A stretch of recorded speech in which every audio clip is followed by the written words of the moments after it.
Yahuwah, we pray, open you our eyes, that we may behold wondrous things out of your Torah. Your word is a lamp unto our feet, and a light unto our path. For the commandment is a lamp, and the Torah is light, and reproofs of instruction are the way of life.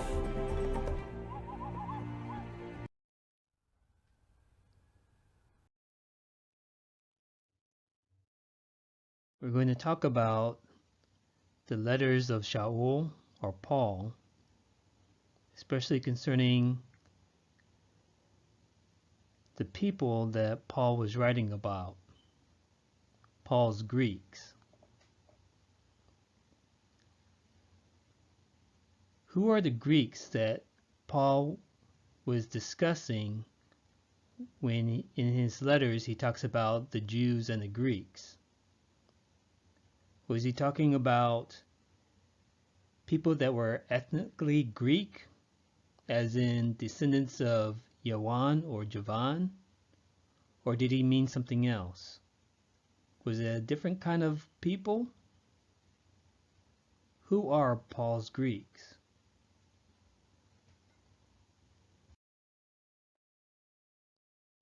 We're going to read through Paul's letters and look at all the references to Greeks and find out which group of people Paul was referring to and get a little history and background to the story.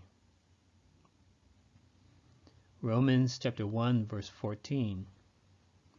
I am debtor both to the Greeks and to the barbarians, both to the wise and to the unwise. So as much as in me is, I am ready to preach the gospel to you that are at Rome also. For I am not ashamed of the gospel of Mashiach, for it is the power of Elohim unto salvation to everyone that believes, to the Jew first, and also to the Greek. Romans chapter 10 verse 12. For there is no difference between the Jew and the Greek, for the same master over all is rich unto all that call upon him. So here we see Paul making a comparison between the Jew and the Greek.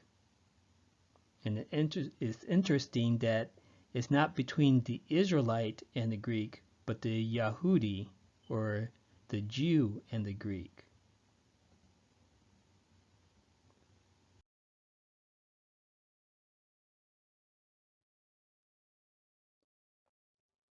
First Corinthians chapter 1, starting in verse 22. For the Jews require a sign, and the Greeks seek after wisdom. But we preach Mashiach crucified, unto the Jews a stumbling block, and unto the Greeks foolishness. But unto them which are called, both Jews and Greeks, Mashiach the power of Elohim, and the wisdom of Elohim. So again, we see this dichotomy between Jews and Greeks.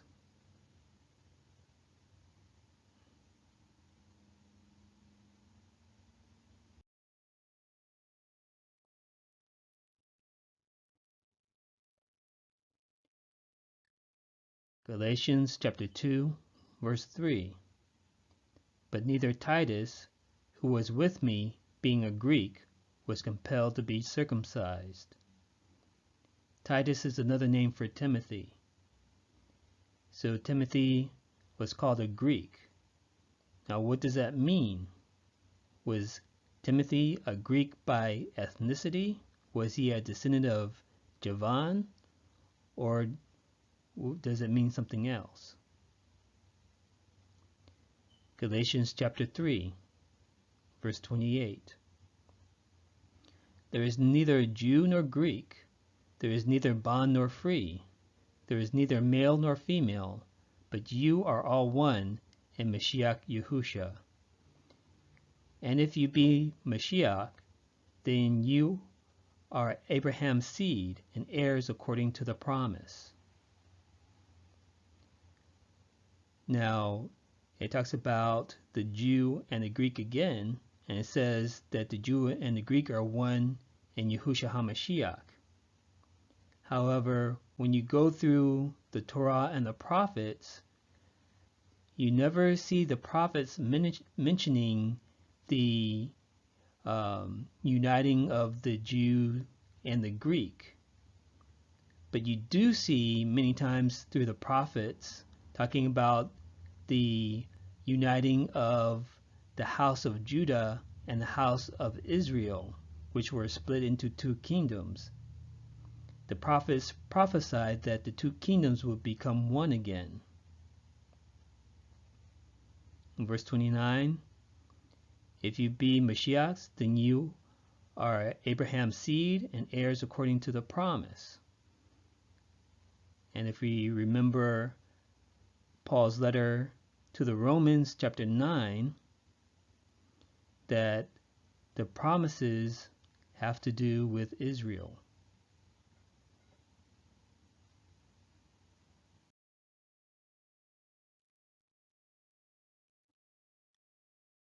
Colossians chapter 3, verse 11,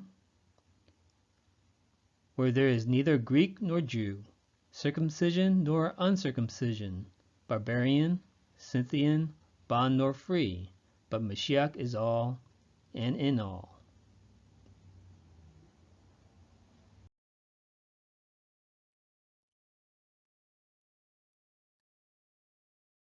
In all those references in the letters of Paul, the word Greek is the Strong's reference G1672, Helen, a Greek either by nationality, whether a native of the mainland or of the Greek islands or colonies. In a wider sense, the name embraces all nations, not Jews, that made the language, customs, and learnings of the Greeks their own. The primary reference is to a difference of religion and worship. So we see that Greek does not necessarily mean a person that is a descendant of Javan or an Greek by ethnicity, but it includes a person who speaks Greek, follows Greek customs, follows Greek culture or religion.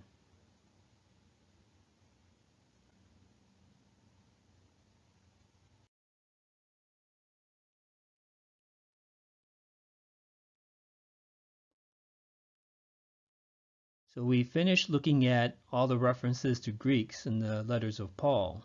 Now we're going to get some background of the culture of his day. What was the situation in first century Judea? Acts chapter 6, verse 1. And in those days, when the number of the disciples was multiplied, there arose a murmuring of the Grecians against the Hebrews, because their widows were neglected in the daily ministration. So when the disciples, after Pentecost, and people were turning from the ways of the world and returning to the Torah and returning to faith in Yahushua HaMashiach, we have the disciples gathering together. However, the widows who, according to Torah, we are supposed to take care of the widows and the fatherless. So it says that there was a murmuring between the Grecians and the Hebrews because the Grecian widows were being neglected. Okay? In other words, the Grecian widows were not being taken care of. So what are these Grecians and these Hebrews? Well, we'll find out that these Grecians were Greek-speaking Yahudim, Greek-speaking Jews. So there were Jews or Yahudim who were Greek in culture, and then there were Yahudim that were Hebraic in culture.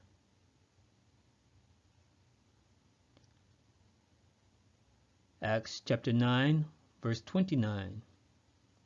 And he spake boldly in the name of the master Yahusha, and disputed against the Grecians, but they went about to slay him.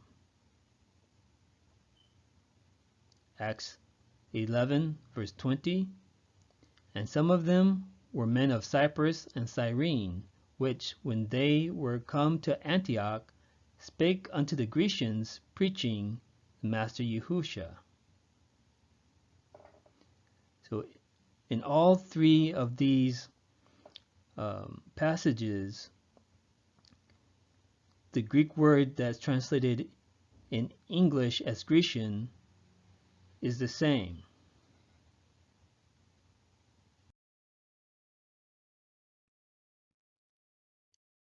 And that's the Strong's reference number G1675.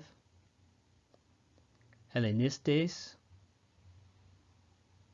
a Hellenist, one who imitates the manners and customs or the worship of the Greeks and use the Greek tongue. Used in the New Testament of Jews born in foreign lands and speaking Greek. From a derivative of G1672, that's the word that was used in Paul's letters, talking about the Greeks.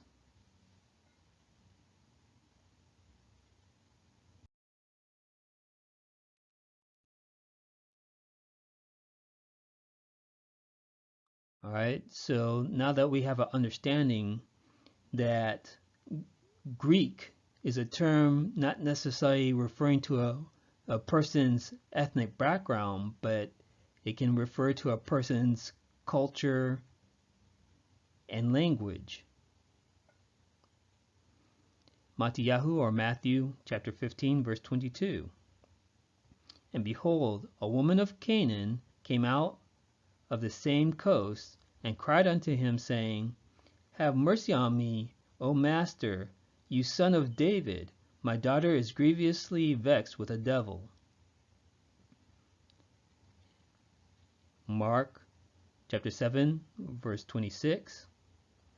The woman was a Greek, a Syrophoenician by nation, and she besought him that he would cast forth the devil out of her daughter.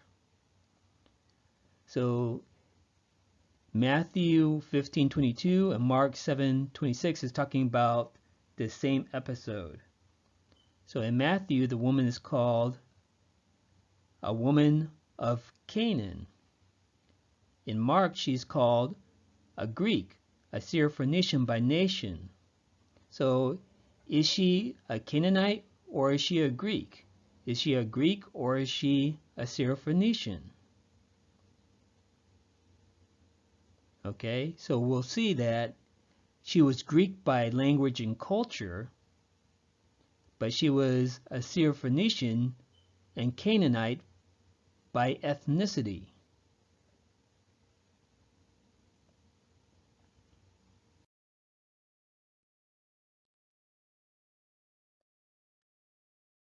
The Strong's reference number G5478. Cananeos, Canaanite, the name of the ancient inhabitants of Palestine before its conquest by the Israelites. In Mashiach's time, a Phoenician. So this woman was a Phoenician.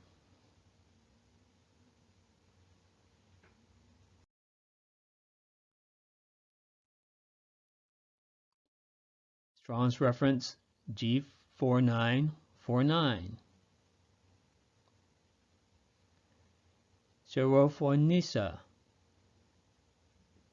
Syrophoenician, the name of a mixed nation, half Phoenicians and half Syrians. So again, just like the earlier reference, she was a Phoenician.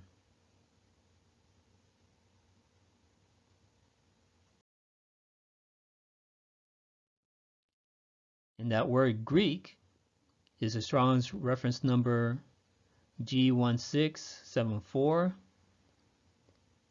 Hellenis, a Greek woman, a Gentile woman, not a Jewess. So we see that that woman was a Phoenician, but she was Greek by culture. She was called a Greek, but she was actually Phoenician by ethnicity.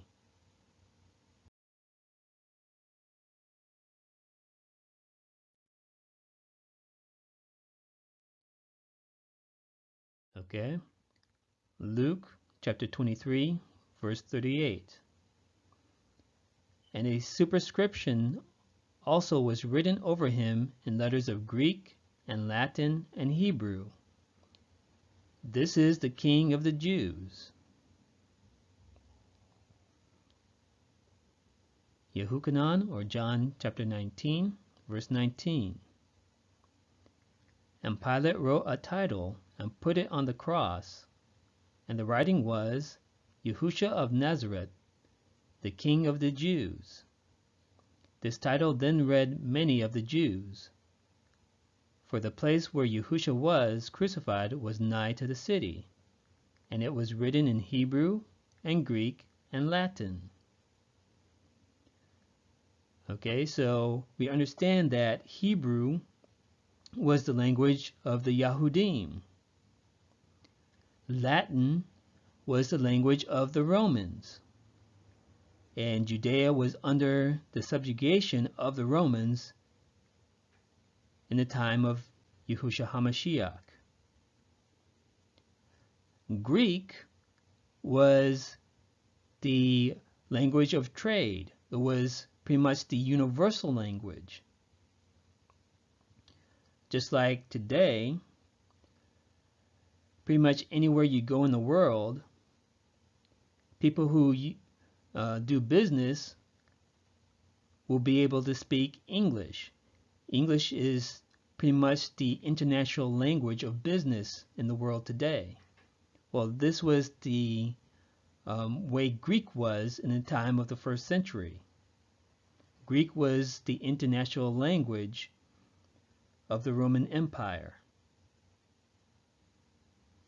Those that were considered educated spoke Greek.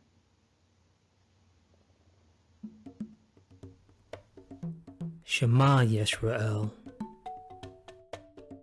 You are the light of the world.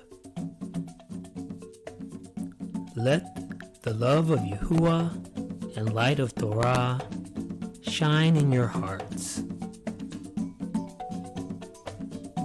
May the face of Yahuwah shine on you. Shalom.